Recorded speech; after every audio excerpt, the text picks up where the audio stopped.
Thank you, everyone, for joining us. Welcome to the latest Duke Media Briefing. I'm Allison Jones with Duke University Communications. So in recent days, violence has engulfed Afghanistan.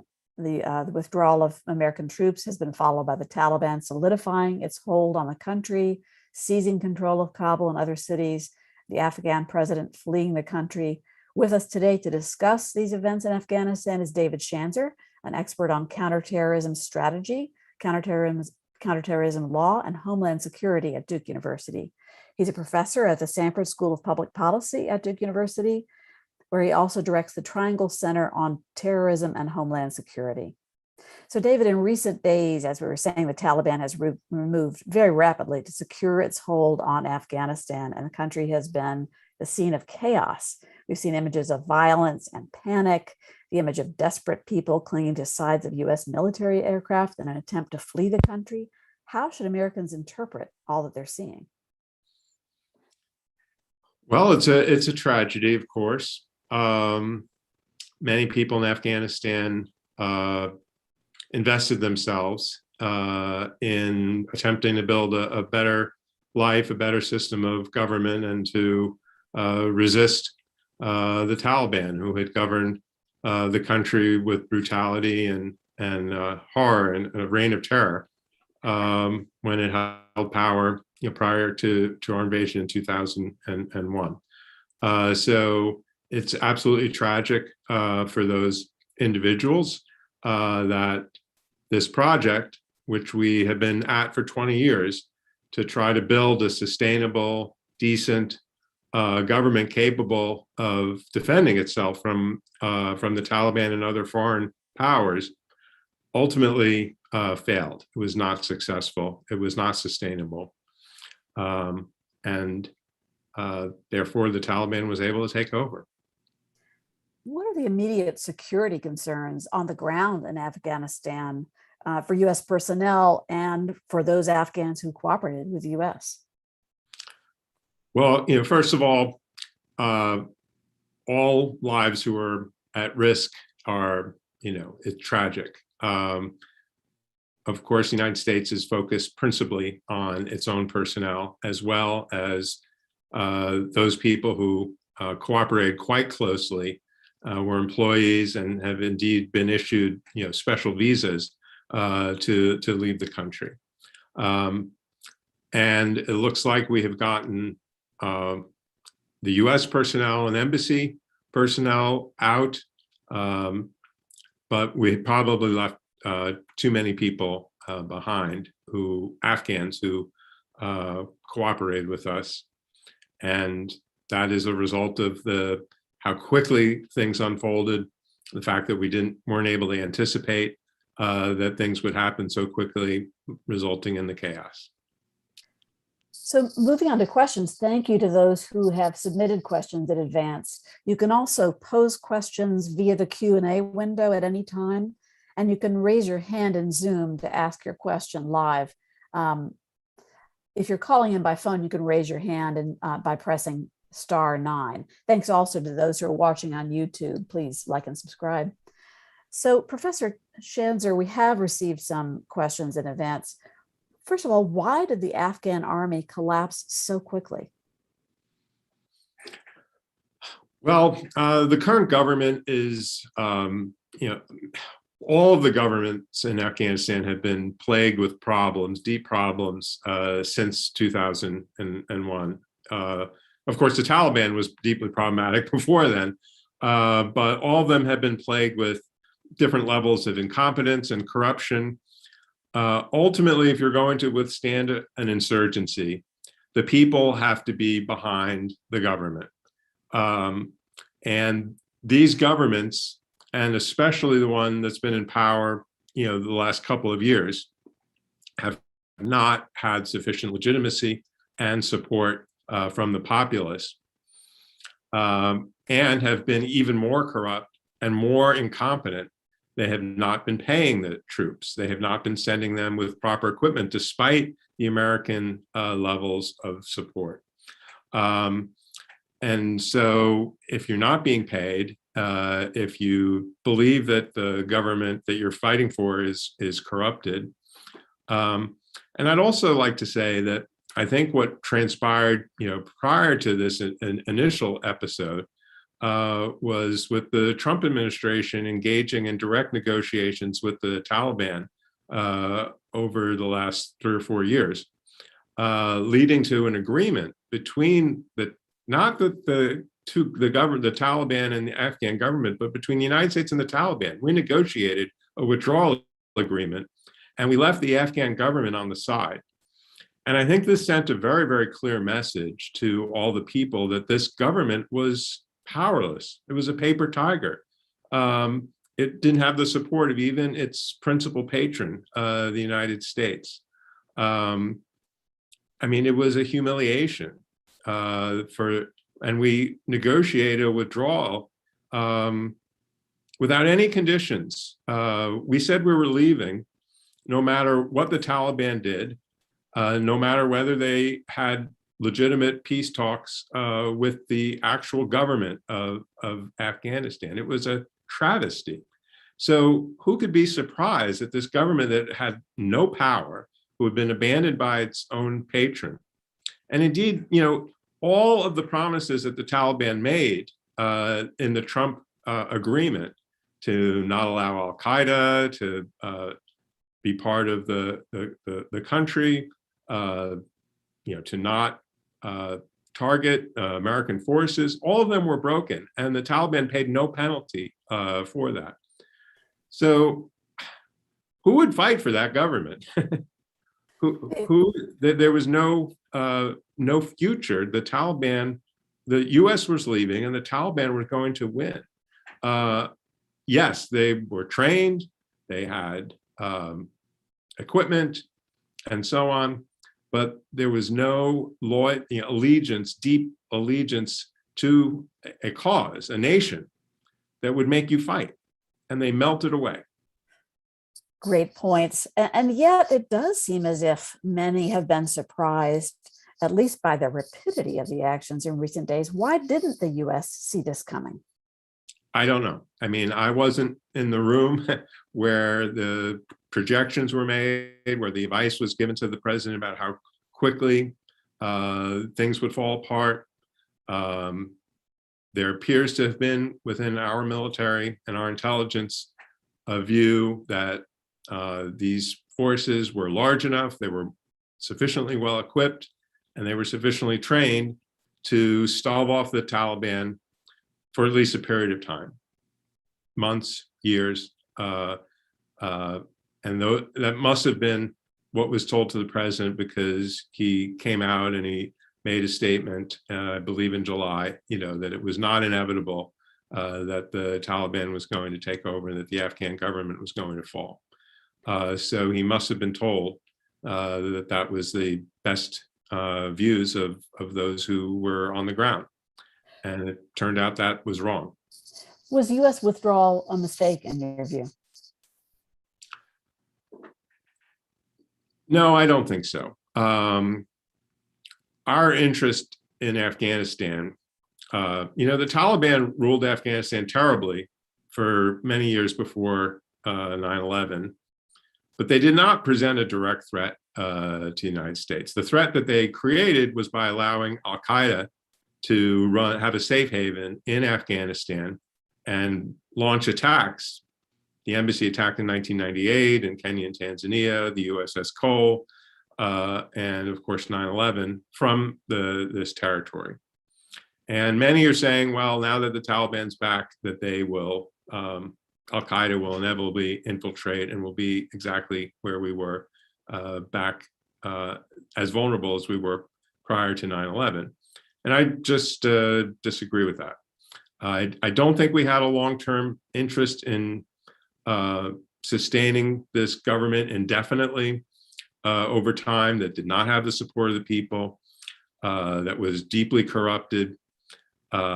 We tried over and over and over again.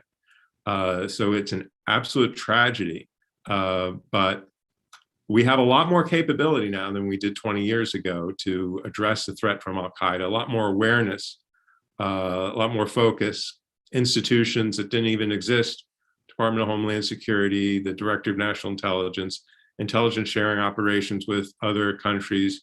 We have drones. We have the ability to project power into the country, military power that we didn't have, even if we're not on the ground in Afghanistan.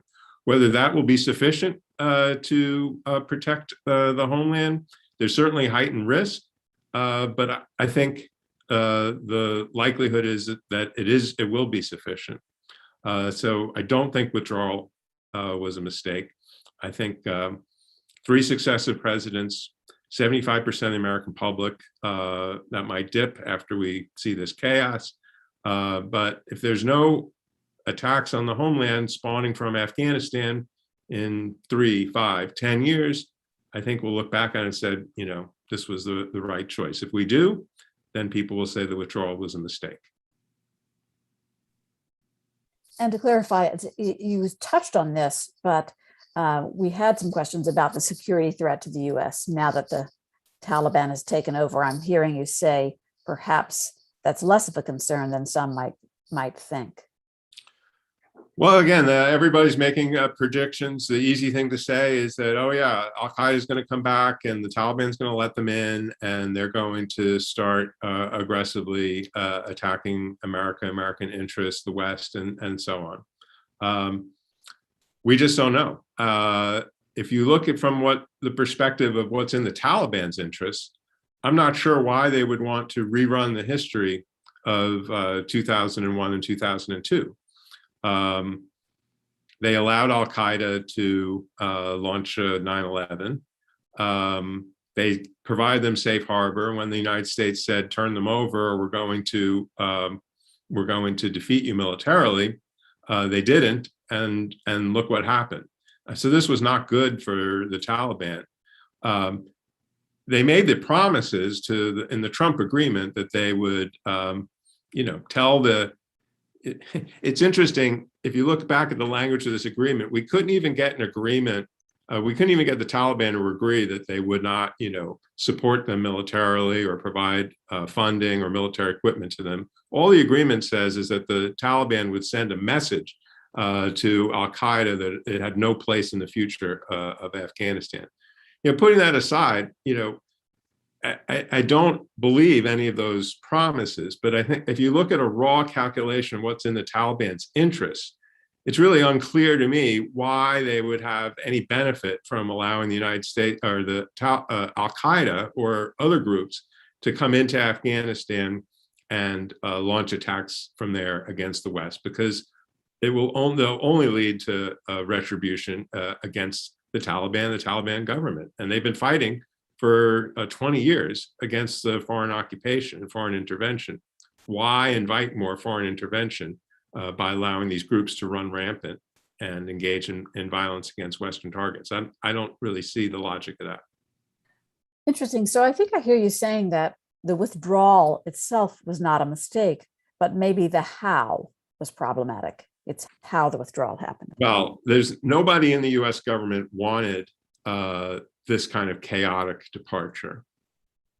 Absolutely. And so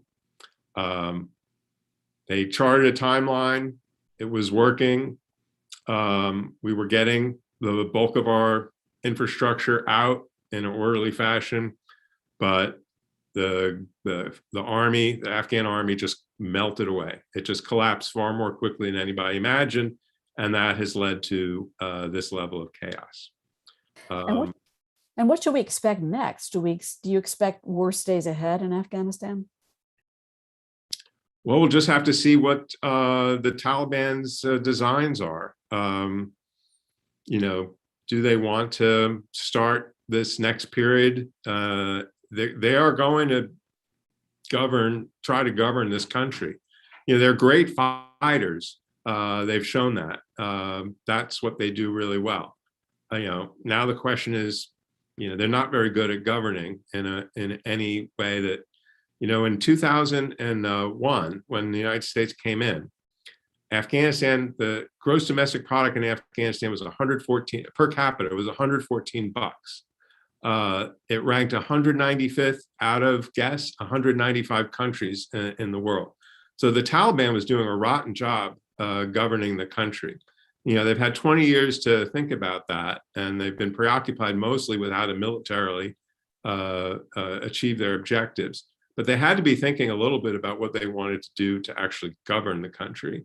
And we're going to have to see, are they going to start, mass executions of non-Sunni Muslims?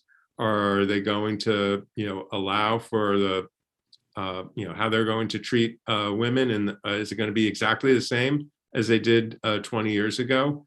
They want to try to establish some sort of relationships with countries around them, acting in a totalitarian, brutal reign of terror kind of, it's possible. Maybe that's what they have in mind, but I'm not sure why you would fight for 20 years just to do that. We'll have to see what their intentions are. I don't know. You touched on the implications for countries in the region. Anything else to say about that? Well, it's interesting. I mean, Afghanistan is bordered by Iran, China, Russia is just over the horizon, India, Pakistan. What we've been doing over the last 20 years is essentially bearing the totality of the burden to provide some stability in this country, Afghanistan, where the threats possibly emanating to the United States were much, much less than they were to China, Russia, Iran, Pakistan, and India. Huge countries, well-resourced countries. It's time for all of the countries with an interest, including the United States, to diplomatically figure out how to, even under these new circumstances, how to engage in a diplomatic and economic program to try to incentivize some, let's just call it some decency and level of governance in Afghanistan. Hopefully, maybe some sort of genuine, more inclusive form of government rather than just a 100% Taliban. We'll just have to see. But all these countries now have an interest in not having giant instability, a new round of civil war, extremism. The extremism is not just, al-Qaeda has not just been targeted at the United States. Russia has, very restive Muslim populations that could be influenced by instability and violence in Afghanistan. China, with the issues in Western China, equally.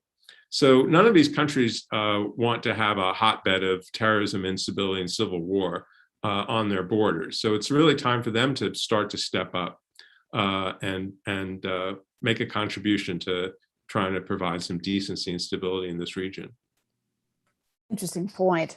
And you touched on the folks who had been helping the U.S. efforts in Afghanistan. What sort of scale of requests do you think we may see for asylum seekers from that country, and how should the U.S. respond? Well, this has been being discussed quite extensively over the last 6 months in the Biden administration. I think the prevailing view in the U.S. Congress and the administration is that we should be quite generous in providing asylum to as many people who assisted us as possible. Now that we're gone, we don't even have an embassy in Afghanistan.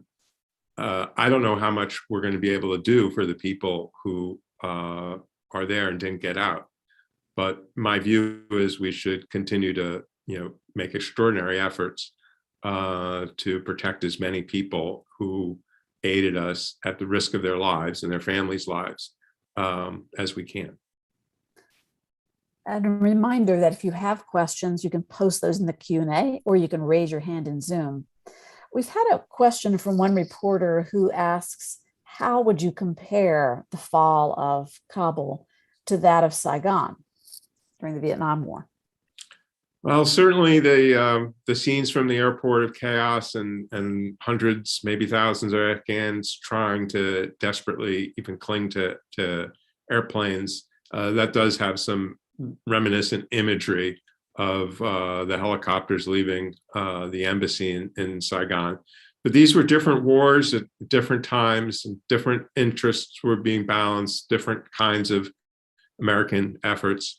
So I think the imagery again is reminiscent, but I think the strategy, the history, the time period are so different that these kinds of comparisons, don't really get you very far.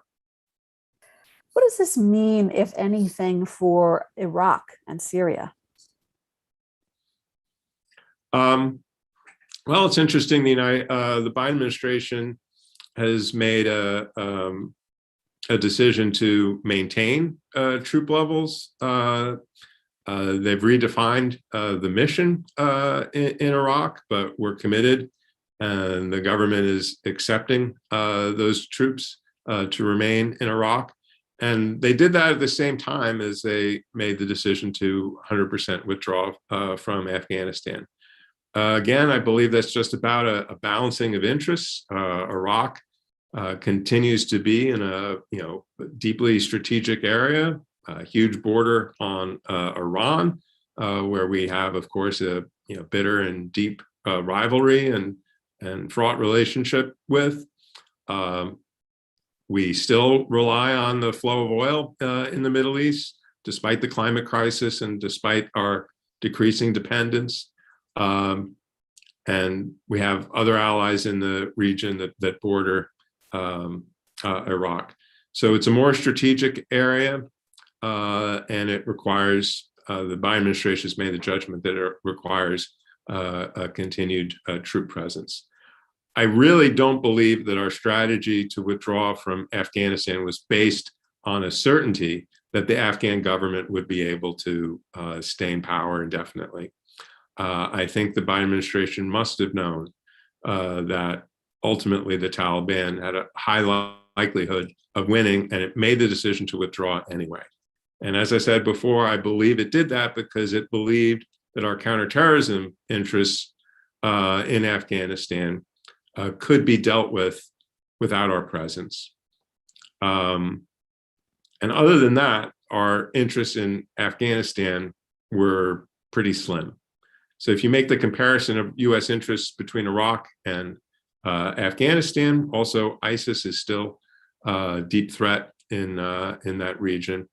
That's why you see the difference in action between Iraq and Afghanistan. So if there are major setbacks in Afghanistan in the treatment of women, for instance, and religious minorities, what options does the US have? What options for responding to those changes do we have now? Right, but this isn't a humanitarian issue for the whole world, right? Is the behavior of this Taliban government towards women and children. Let's understand that there's the world has defined that what's happening in China with the Uyghur population is a genocide that affects over 1 million people. So there are many, many humanitarian tragedies in the world. And if the Taliban abuses women and young girls in its regime, then that just puts itself in the exact same rank as many other humanitarian tragedies, which we deal with through the United Nations, through the imposition of economic sanctions, through diplomacy, through various levels of human rights activism. I mean, I heard President Bush say, he opposed the withdrawal because of what would happen to Afghan women and children. And believe me, I understand how awful this is. I mean, it's very hard-hearted, and it's very hard to watch this unfold. But the question is, is that an interest that would justify, continued U.S. troop presence in Afghanistan? I believe to protect women and children, we're talking about another 20, another 30, maybe indefinite U.S. involvement there against the will of the American people, as polls have shown. It's very hard-hearted, and but I don't think so. I don't think that interest alone is sufficient to continue justifying our intervention there. So one final question for you here as we get close to our break time. What is the U.S.'s responsibility in Afghanistan going forward in the short term and in the long term? Well, from our security interests, our main objective, as it's really been for 20 years, is to ensure that Afghanistan is not able to be a safe haven for extremist groups to have to launch attacks against American interests and interests of our allies through the use of terrorist tactics. That is our number one primary goal. Like all other conflicts in the world, in Syria, in Yemen, now in Afghanistan, our goal is to work with our allies around the world, work through international institutions to hopefully bring peace there, peace and stability, and help the people of Afghanistan build a better lives for themselves. A lot of that is going to depend on the government that is in place. There are many, many directions it could go. If the Taliban govern horribly like they did before, they will not be able to assert control in the entirety of Afghanistan, and it will spiral into another chapter of civil war, which Afghanistan is very familiar with. And so, again, our possibilities there are trying to influence the shape of that civil war between the Taliban and those that they're fighting against. I do believe that, since we spent 20 years there, that we have a special obligation to provide resources, attention, diplomatic energy to trying to bring about peace and stability there. So maybe a higher priority than some of the other conflicts in the world. I think that's what our goals will be. Thank you so much. And we'll leave it there. Thank you for everyone for joining us. And thank you so much to Professor David Shanzer for sharing your perspectives. If you'd like to attend future Duke Media briefings, please email dukenews@duke.edu. In the meantime, please stay